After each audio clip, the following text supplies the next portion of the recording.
Ikut jalan dan Tuhan, sang dua isi, pemelihara, pelindung semesta.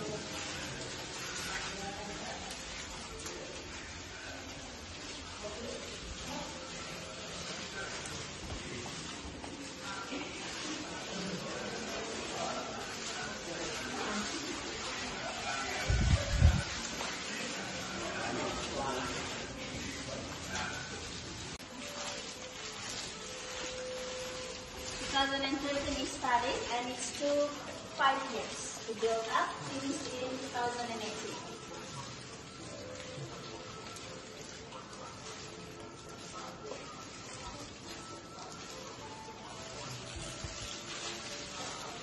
So the government people that help us, Mr. Job Afe as a Minister of Tourism during the time, the one who had this idea to build a statue in Bali.